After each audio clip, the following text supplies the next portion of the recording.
title of my talk is the Great Challenge of Biological Complexity, which I'm calling emergent properties. And it's something I never realized until maybe 5 years or so ago. So my talk is going to have two little bit parts, a little bit about my own research, very, very briefly. I worked on the biochemistry of protein machines and specifically how DNA was replicated by a protein machine. But I'm going to then talk about this major challenge for young scientists, because I'm speaking to young scientists. Both Greg and I really believe in young scientists, and we, it's really you represent the future. So I was a high school student when this revolution in biology began. Watson and Crick, structure of DNA, explaining an incredible mystery in heredity and life. And Watson was only 25 years old, a very young scientist at this time. So Watson and Crick solved the mystery in principle about how heredity works, but they didn't know anything about the machinery that enables a DNA sequence to be copied from one generation to the next. And I started as a graduate student in 1961, and I spent more than 30 years working on this problem, which was a major mystery at the time. So when I started work in 1961, this is how we thought life worked. And I'm illustrating by this by the central enzyme in DNA replication called DNA polymerase. Is the only enzyme known at that time that was involved in DNA replication. And we thought that the cell in general was just a concentrated mixture of protein and RNA molecules, and that we knew that as physical chemists, the rates of collision were enormously fast. So we thought it would be adequate for just have random collisions governing all of biology.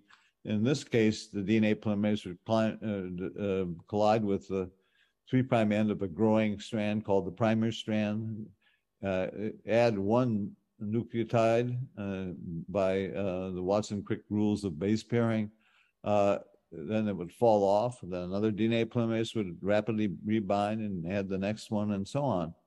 In fact, I wasted a lot of time as a graduate student trying to study this. But I'm going to just cut to the quick because I don't have enough time. Through biochemical and genetic experiments in bacteria and bacteriophage, scientists learned as I was working that it takes a set of proteins to enable DNA polymerase to work. And then we finally discovered that these are all connected together to form a protein machine or a replication machine. In my case, I worked with the model organism bacteriophage T4, and it had 7 proteins that were needed, all with different functions. And we were able to, in the course of 10 years or so, reconstitute the DNA replication process in a purified test tube in vitro, and therefore learn how it worked. And this is the answer. Both very surprising. Nobody would ever have predicted this. And if when I was a student, if somebody had come up with this idea, we would have said they were crazy. But basically, 2 DNA polymerases work at the same time. They're connected together. One DNA has to make DNA backwards on the lagging strand because the 2 DNA strands go in opposite directions, as Watson and Crick had predicted, and the polymerase only goes one way. I just want to use this as an example, as a general example, to show the elegance of the biochemistry that makes life possible. And I'm going to show you a movie of this protein machine. And it's just emblematic of all protein machines. There are thousands of them in your cells. Most of them, we don't really know how they work. This one, we do. Using computer animation based on molecular research, we are able to picture how DNA is replicated in living cells. You are looking at an assembly line of miniature biochemical machines that are pulling apart the DNA double helix and cranking out a copy of each strand. The DNA to be copied enters the production line from bottom left. The whirling blue molecular machine is called a helicase. It spins the DNA as fast as a jet engine as it unwinds the double helix into two strands. One strand is copied continuously and can be seen spooling off to the right. Things are not so simple for the other strand because it must be copied backwards. It is drawn out repeatedly in loops and copied one section at a time. The end result is two new DNA molecules. Well, that's my favorite movie because I worked on it for so many years. But it's just a general illustration of the great sophistication of the chemistry of life, which is Greg is a chemist. He will confirm that this is the most complicated chemistry known. So one lesson learned in the past 40 years is that nearly all cell processes will be driven by a complex of 10 to 20 proteins organized as a protein machine. And just like the machines that work by electricity that we all use in our everyday life, this requires energy in order to get unidirectional motion. And this energy generally comes from ordered protein movements driven by the energy of ATP hydrolysis. And finally, we learned that life is run by elegant mechanisms that are too complex to predict. We have to discover them through experiments. Okay, the rest of my talk is what I've learned from 44 years of textbook writing. I'm still doing it. I'm crazy. But this is the latest version. Each time we write a cell biology talk, it's a real privilege. This is as I was teaching, you have the obligation to really read and think deeply. And each time we write a new edition, we're humbled by how much we still don't know. So I want to talk about one of those things that underlines the great ignorance about how things work in biology, and that's the principle of emergent properties. Emergent properties are properties that result from the interacting components in a system that do not belong to the individual components themselves. And when systems become complex, these properties can be quite surprising. This is not a new idea. This is a very highly cited paper, famous paper in physics by Philip Anderson, 1972, entitled "More is Different." He was, of course, not talking about biology, he was talking about physics. Consider the human brain. I would say the ultimate emergent property is human consciousness. Where does human consciousness come from? Well, it comes from all these connections. The brain is an incredibly complicated network of interactions. It contains more than 100 billion neurons, each of which on average has to make connections with 1,000 others according to a regular and predictable wiring plan. So from this complex network of cells comes something completely different, human consciousness. Now, this is too hard a problem for me to work on. Francis Crick worked on it at the end of his life, but didn't make much progress. Less complicated examples, however, are everywhere in biology.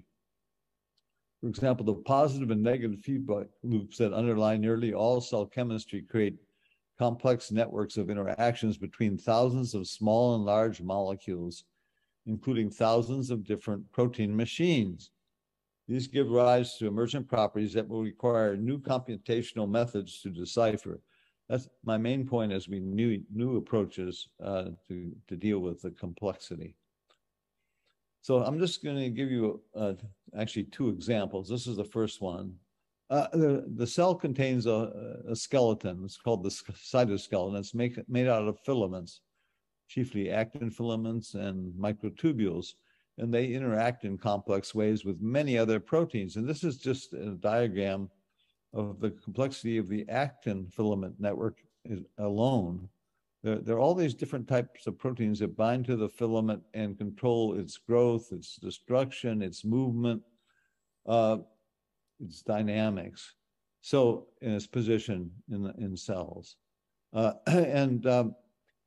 This network, we really know a lot about all these proteins. We can measure all their binding constants, their structures, but still with this complex set of interactions, we can't predict what will happen in the cell yet. So as a consequence of such complexity, even when we gain a complete knowledge of the molecules, protein machines, and molecular interactions of the cell, I would claim we are not going to be able to really understand even the simplest of living cells. Because what we really want to understand is the emergent property of those interactions. Okay, so then I'm going to go to a particular approach that is one of many, but we need so many new ideas from young people. One example of how you could start to approach this that's been done is you do use so-called agent-based modeling. Modern computers make possible individual molecule-based simulations, which tens of thousands of molecules are simultaneously allowed to diffuse randomly and react in a virtual space. And the simulated positions of all the molecules can be calculated in cycle steps of micro to milliseconds.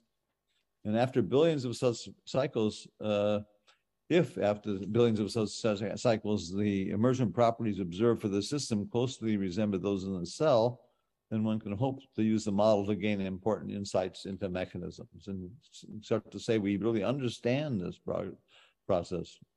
But right now we can't do that for very many things. I'm just giving you an example.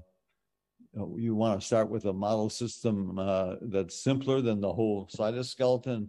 And here's what was done maybe 15 years ago. Scientists chose the Listeria bacteria as a model for the actin-mediated movement of intercellular vesicles. This bacteria gets into the cell.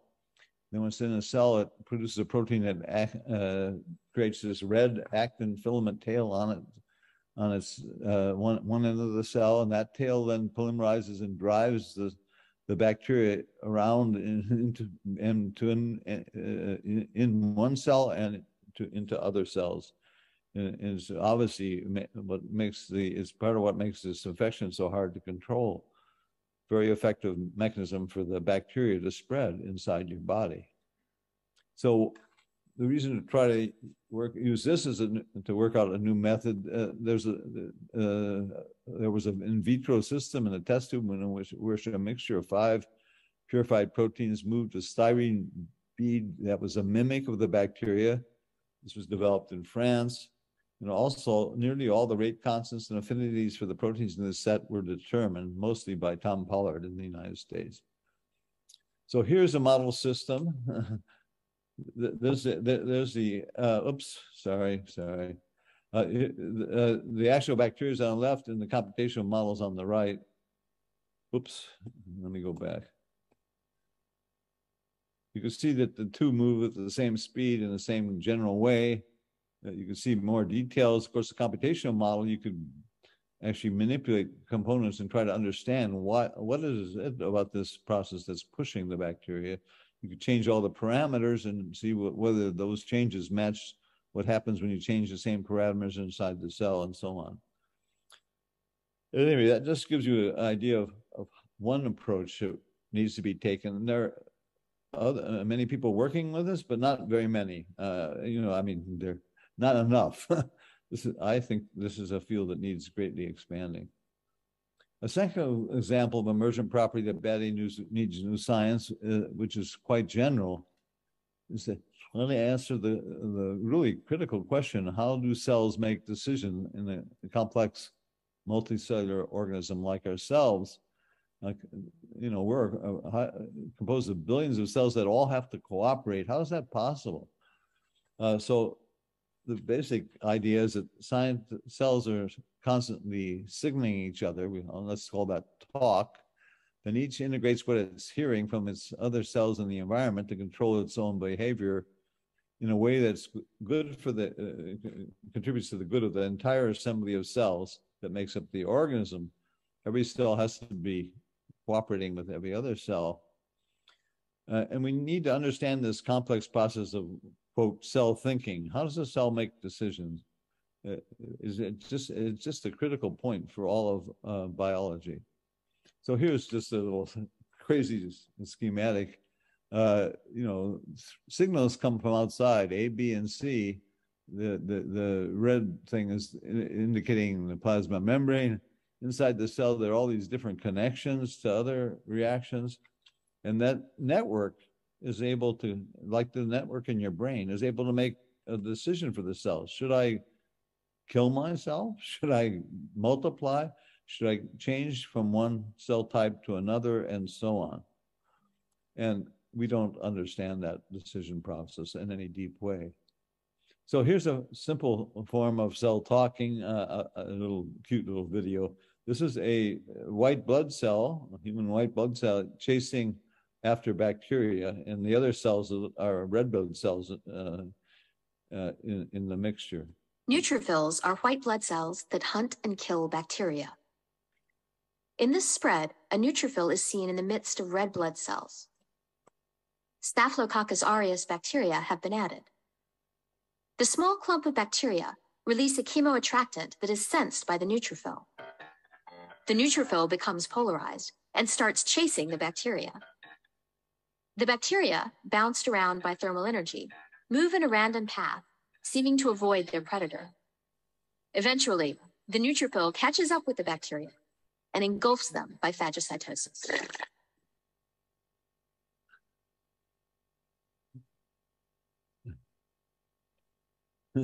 Cute movie. Okay, here's a much more complicated form of cell talking. This is how life works, the really magic formation of an organism starting from a single fertilized cell. This is a frog egg. This frog egg cell has been fertilized and starts dividing. The first cell divisions occur very rapidly. Cells divide every 30 minutes.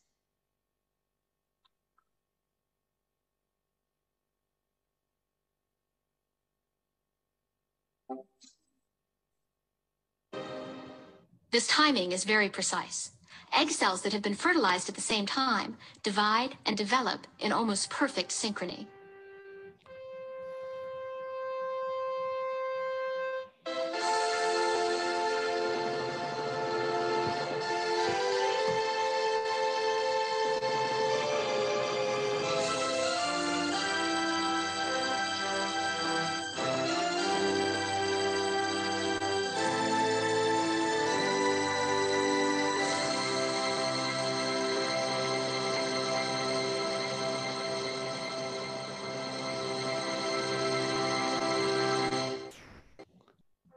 After a day or two, embryonic development is completed, and tadpoles hatch from the eggs.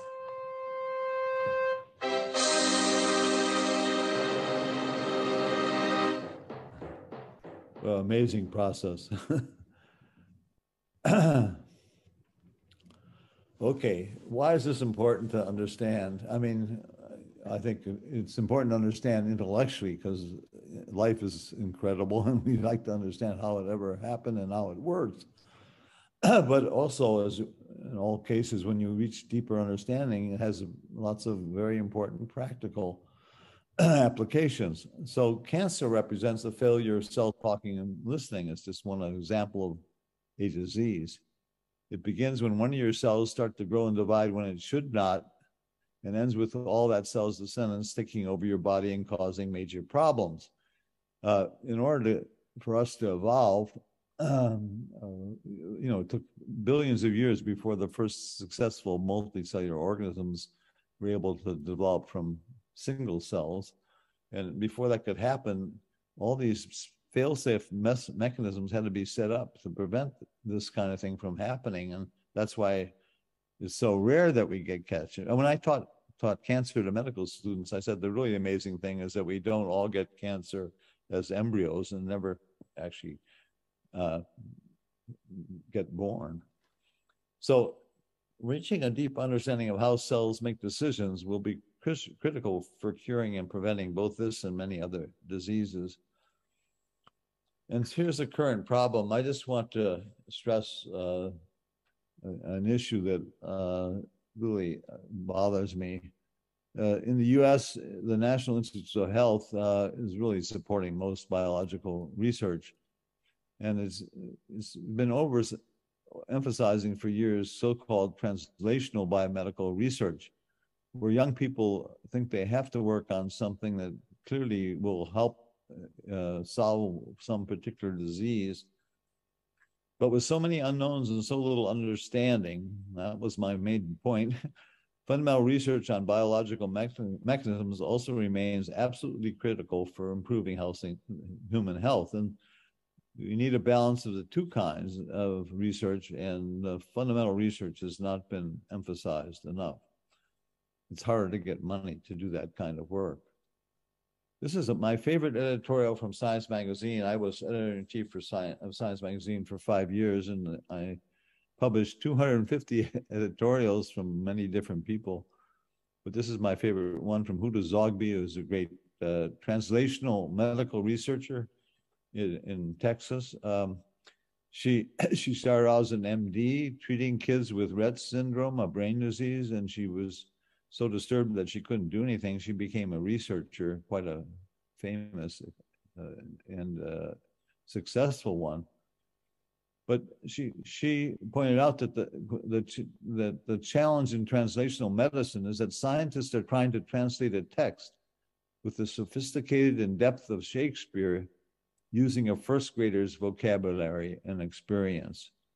She's bemoaning the fact that today many highly qualified basic scientists feel compelled to jump on the translational medicine bandwagon because of the way that research is funded by the National Institutes of Health.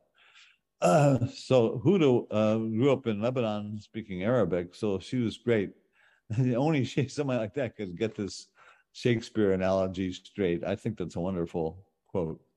So my major point is that Huda Zogby emphasizes in her editorial, the many scientists who are working to improve human health will make much more rapid progress once we gain a better understanding of the chemistry of living cells and tissues.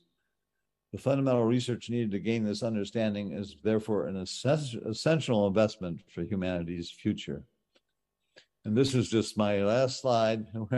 I wanted to stress that the International Nation of Science, these are, I think, what is it, six of 15 Academy presidents from around the world.